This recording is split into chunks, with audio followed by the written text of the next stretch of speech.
4 দিনের ভারী বৃষ্টি ও উজানের পানির স্রোতে ভারতের ত্রিপুরায় আগ্রাসী রূপ নিচ্ছে বন্যা। প্রত্যন্ত গ্রাম থেকে রাজধানী আগরতলা, গরিবের খুপড়ি ঘর থেকে শুরু করে ধনীর অট্টালিকা, বন্যার পানির হানা সর্বত্র।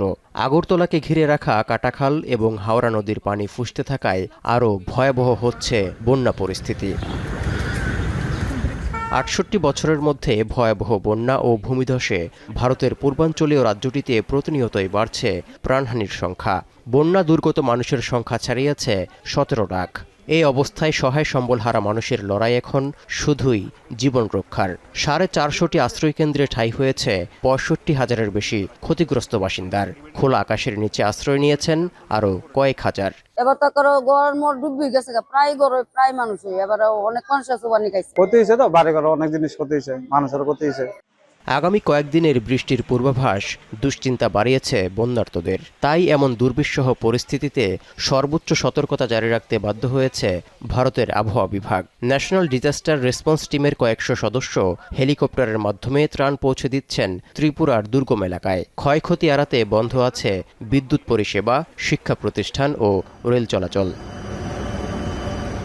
এরই মধ্যে একাধিকবার ক্ষতিগ্রস্ত এলাকা পরিদর্শন করেছেন রাজ্যের মুখ্যমন্ত্রী মানিক সাহা।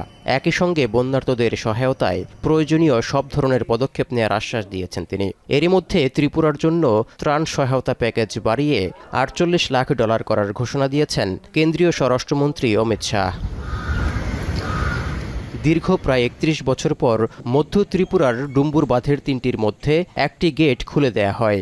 এর জেরে বাংলাদেশেরও বেশ কিছু অঞ্চল বন্যায় প্লাবিত। তবে উজানের স্বাভাবিক ঢলের কারণেই বাংলাদেশে বন্যা হয়েছে বলে মত ভারতীয় বিশ্লেষকদের।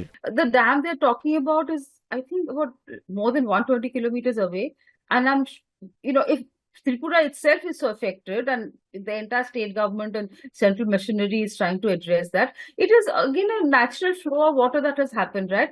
And why would, I can't understand this reason that why would India deliberately do something like this? এদিকে উত্তরাখণ্ডে ভারী বর্ষণে ভূমিধস হওয়ায় প্রাণ হারিয়েছেন বেশ কয়েকজন নেপালি পর্যটক। উত্তরপ্রদেশে তলিয়ে গেছে মথুরা সহ কয়েকটি শহর। তৌহিদুর রহমান, এখন বিশ্ব। ২৫০টিরও বেশি ডিজাইন অপশন নিয়ে ওয়ালটন স্মার্ট ফ্রিজ, বোঝে আপনার প্রয়োজন।